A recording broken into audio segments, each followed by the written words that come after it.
പ്രതിപക്ഷ നേതാവ് രാഹുൽ ഗാന്ധിയുടെ പ്രിയപ്പെട്ട സഹോദരി പ്രിയങ്ക ഗാന്ധി സാധാരണ വയനാട് എം പിയും കൂടിയാണ്. കൂട്ടിച്ചേർക്കണം, ഇവിടെ കാണാത്തോണ്ടേ ഓർമ്മ കിട്ടൂല. ആ അപ്പോ പെട്ടെന്ന് ഓർമ്മ കിട്ടാനുള്ള സാധ്യത കാണാനില്ല കേസ് കൊടുത്തു.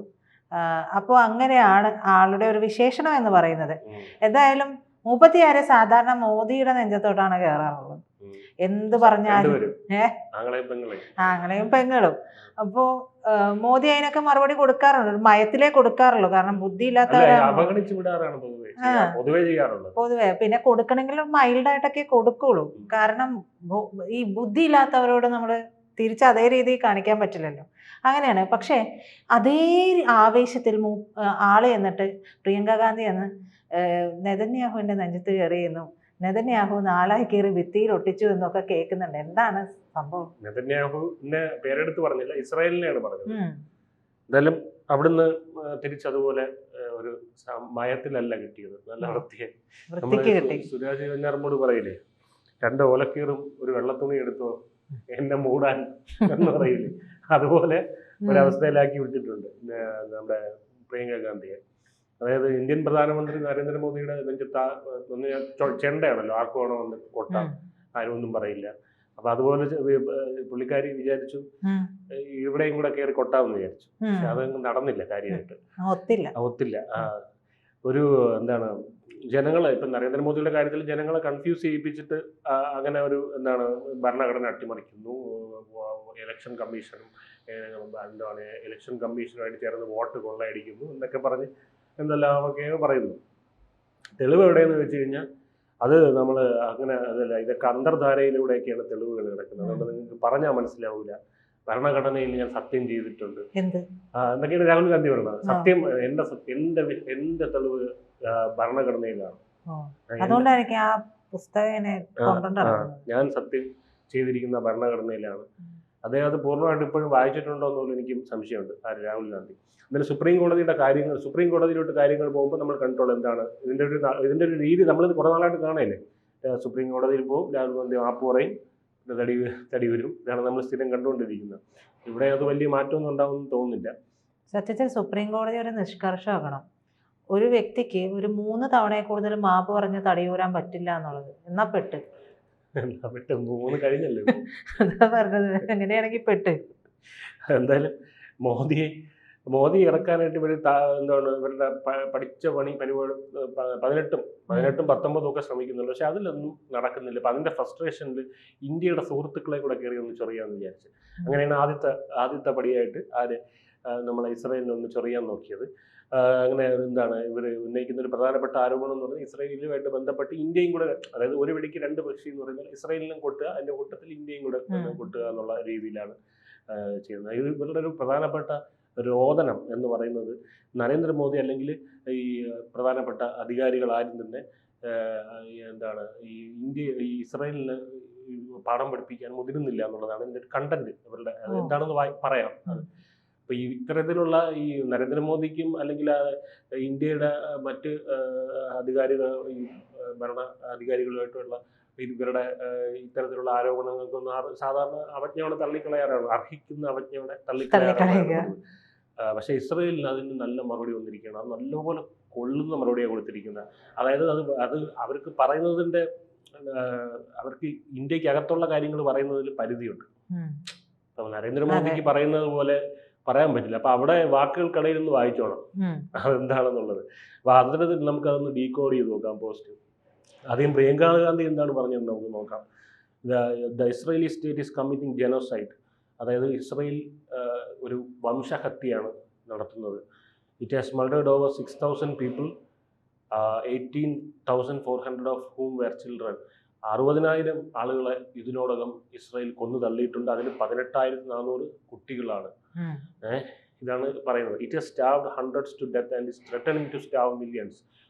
ഒരുപാട് ആയിരക്കണക്കിന് ആളുകളെ എന്താണ് പട്ടിണിക്കിട്ട് കൊന്നിട്ടുണ്ട്. അങ്ങനെ ഇനിയും ആയിരക്കണക്കിന് ഒരുപാട് ആളുകളെ ഇതുപോലെ കൊല്ലുമെന്ന് ഭീഷണിപ്പെടുത്തുകയും ചെയ്യുന്നുണ്ട്. അപ്പോൾ enabling this crimes by silence and inaction is crime in itself. അതായത് ഇത് ഇന്ത്യക്ക് ഇട്ട് കൊട്ടാണ്. അതായത് ഈ ഒരു ക്രൈമിനെ ഈ ഒരു യുദ്ധ യുദ്ധ ഇതെന്നല്ലേ പറയുന്നത്, യുദ്ധക്കുറ്റം. അത് മിണ്ടാതെ നിന്ന് കണ്ടുകൊണ്ടിരിക്കുന്നവരും അതിന് മറുപടി പറയാതിരിക്കുന്നവരും അതിനെ സപ്പോർട്ട് ചെയ്യുന്നവരും ഒക്കെ ഇതിനേക്കാൾ വലിയ കുറ്റവാളികളാണ് എന്നാണ് പറയുന്നത്. അപ്പം നരേന്ദ്രമോദി സർക്കാരും ഇന്ത്യയുമാണ് അവിടെ പ്രതിസ്ഥാനത്ത് വരുന്നത്. It is shameful that Indian government stand silent as Israel unleashes it devastation on people of Palestine. പാലസ്തീനുമേൽ ഇസ്രായേൽ ഇതുപോലെയുള്ള എന്താ പറയുക അധിനിവേശം അല്ലെങ്കിൽ അട്രോസിറ്റീസ് അഴിച്ചുവിടുമ്പോൾ ഇന്ത്യൻ ഗവൺമെന്റ് മിണ്ടാതെ നിന്ന് അതിനെ ഇന്ത്യൻ ഗവൺമെന്റിന്റെ മൗനം അത് വളരെ ഷെയിംഫുള്ളാണ്, അത് അപമാനകരമാണ് എന്നുള്ളതാണ് പ്രിയങ്ക ഗാന്ധിയുടെ ട്വീറ്റ്. അപ്പോൾ ഇതിൻ്റെ നമുക്ക് ഈ ഇസ്രായേലിൽ നിന്നുള്ള ഇന്ത്യൻ അംബാസിഡർ, അതായത് ഇന്ത്യയിലേക്കുള്ള ഇസ്രായേലിൻ്റെ അംബാസിഡർ ആയിട്ടുള്ള റൂവൻ അസാർ എന്ന് പറയുന്ന അദ്ദേഹം ആണ് ഇതിന് മറുപടി നൽകിയിരിക്കുന്നത്. അവർ ഇന്ത്യയിലുള്ള ഇസ്രായേലിൻ്റെ പ്രതിനിധിയായിട്ടുള്ള ഇദ്ദേഹം പ്രിയങ്ക ഗാന്ധി എടുത്ത് വലിച്ചു കീറിയിട്ട് ഭിത്തിയിൽ 4 ഒട്ടിക്കുന്ന ഒരു കാഴ്ചയാണ് നമ്മൾ കണ്ടത്. അതിൽ ആദ്യത്തെ സെൻറ്റൻസിൽ തന്നെയാണ് ഈ പറയുന്ന വരികൾക്കിടയിൽ ഇരിക്കുന്ന പല കാര്യങ്ങളും. അതിൽ അദ്ദേഹം പറയുന്ന റൂവൻ അസാറിൻ്റെ പോസ്റ്റ് ഇങ്ങനെയാണ്: വാട്ട്സ് ഷെയിംഫുൾ ഈസ് യുവർ ഡിസൈറ്റ്. എന്താണ് അപമാനകരമെന്ന് അറിയാമോ പ്രിയങ്ക ഗാന്ധി? അത് നിങ്ങളുടെ ഡിസീറ്റാണ്. ഡിസീറ്റ് എന്ന് പറഞ്ഞാൽ ആത്മവഞ്ചനയാണ്, നിങ്ങളുടെ സ്വയം കബളിപ്പിക്കലാണ്, നിങ്ങളുടെ കാപട്യമാണ് ഏറ്റവും വൃത്തികെട്ടതും ഹീനവും നാണക്കേട് ഉളവാക്കുന്നതും എന്നാണ് റൂവൻ അസാർ പറയുന്നത്. അതെന്തുകൊണ്ടായിരിക്കും ഡിസീറ്റ് എന്നുള്ള വാക്ക് തന്നെ ഉപയോഗിച്ചത്? ഡിസീറ്റ് എന്നുള്ള വാക്കിൻ്റെ അർത്ഥം ഹിപ്പോക്രസി എന്നുള്ളതല്ല, ഇരട്ടത്താപ്പ് എന്നുള്ളതല്ല. അതിൻ്റെ അർത്ഥം ആത്മവഞ്ചന എന്നാണ്, അതായത് സ്വയം കബളിപ്പിക്കുക എന്നുള്ളതാണ്. അതെന്താണെന്ന് പറഞ്ഞാൽ അവിടെയാണ് നമുക്ക് പ്രിയങ്ക ഗാന്ധിക്ക് ഉത്തരമില്ലാത്ത കാര്യങ്ങളിലേക്ക് പോകേണ്ടി വരുന്നത്. അതായത് പ്രിയങ്ക ഗാന്ധിക്ക് കാശ്മീരിൽ നടന്ന ജനോസൈഡിനെ പറ്റി അറിയാമോ? കാശ്മീരിൽ നടന്ന കാശ്മീരി പണ്ഡിറ്റുകളുടെ ജനോസൈഡിനെ പറ്റി എന്താണ് ഒന്നും മിണ്ടാത്തത് എന്നാണ് ചോദിക്കുന്നത്. അതായത് അവിടെ നിങ്ങളുടെ നാട്ടിൽ കാശ്മീരിൽ നടന്ന അതിനെപ്പറ്റി മിണ്ടാൻ തന്നെ നിങ്ങൾക്ക് ധൈര്യമുണ്ടോ എന്നുള്ള ചോദിക്കുന്നത്. അവിടെ അത് മിണ്ടില്ല. അടുത്തത് ഇനിയുണ്ട്. ശ്രീലങ്കയിൽ ഇവരുടെ പ്രിയങ്ക ഗാന്ധിയുടെ സ്വന്തം പിതാവ് തന്നെ പീസ് കീപ്പിംഗ് ഫോഴ്സ് എന്ന് പറഞ്ഞിട്ട് തമിഴ് ജനതയെ നശിപ്പിക്കാൻ വേണ്ടി അവരുടെ എത്നിക് ക്ലെൻസിങ് ചെയ്യാനായിട്ട്, അവരുടെ വംശഹത്യ അത് വേരോടെ ഇല്ലാതാക്കാൻ വേണ്ടി ശ്രീലങ്കൻ സർക്കാരിൻ്റെ കൂടെ കൂട്ടു നിൽക്കാൻ ഇന്ത്യൻ ആർമി അയച്ചത് ആരാണ്? ഇവരുടെ പിതാവ്. അത് ആരെ കൊല്ലാനാണ്? ഇവിടെ നിന്നുള്ള തമിഴ് വംശജരെ ശ്രീലങ്കയിലുള്ള.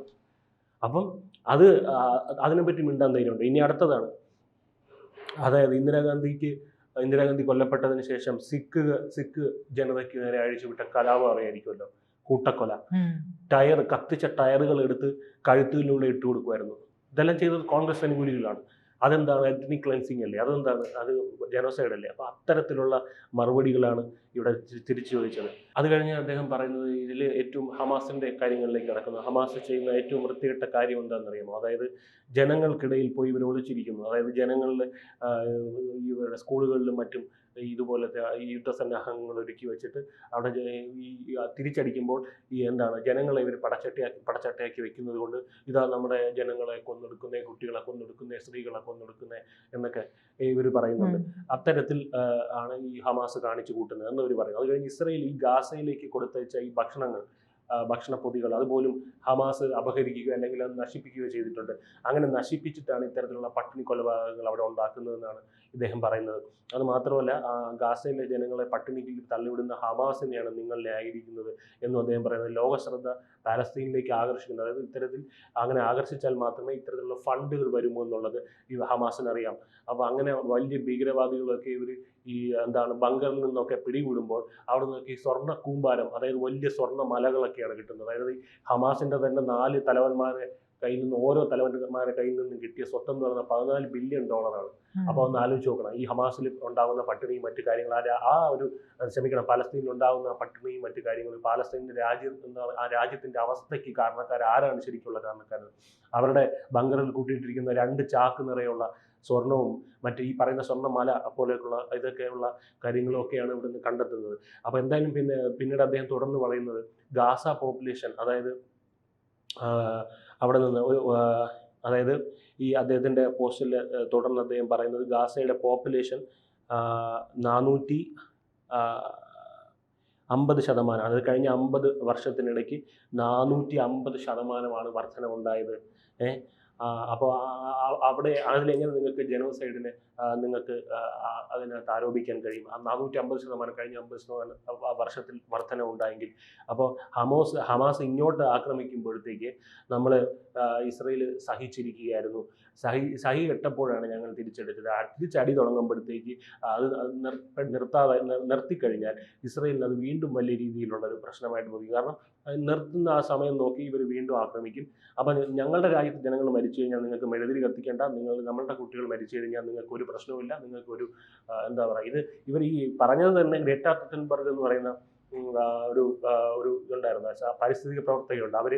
അവരോടൊരിക്കൽ ചോദിച്ചു, ഇസ്രയേലിനെ പേടിയില്ലേ എന്ന് ചോദിച്ചപ്പോൾ പറഞ്ഞു, ഇസ്രയേലിനെ പേടിയില്ല, ഇസ്രയേലിന്റെ ആക്രമണത്തിനെ മൗനം കൊണ്ട് അനുകൂലിക്കുന്നവരെയാണ് എനിക്ക് പേടി എന്നൊക്കെ അവർ പറഞ്ഞു. അതേ നമ്പറാണ് ഈ പ്രിയങ്ക ഗാന്ധി എടുത്ത് അടിച്ചത് ഇവിടെ. എന്തായാലും അത് എടുത്ത് വലിച്ചുകീറി ഒട്ടിച്ചിട്ടുണ്ട്. അപ്പോൾ എന്തായാലും പ്രിയങ്ക ഗാന്ധി ഇനി കുറച്ച് നേരത്തേക്ക് ഇതിനൊരു മറുപടി പോസ്റ്റൊക്കെ ഇട്ട് വന്നിട്ടുണ്ട്. അത് ആരും മൈൻഡ് ആക്കിയില്ല. കാരണം ഈ ഇദ്ദേഹത്തിൻ്റെ ഈ ഒരു ട്വീറ്റാണ് നല്ലപോലെ വൈറലായത്. അതിന് അപ്പുറത്തേക്ക് ഇനി ഒന്നും പറയാനില്ല എന്നുള്ള രീതിയിൽ തന്നെ അത് അവിടെ എൻഡ് ചെയ്തു.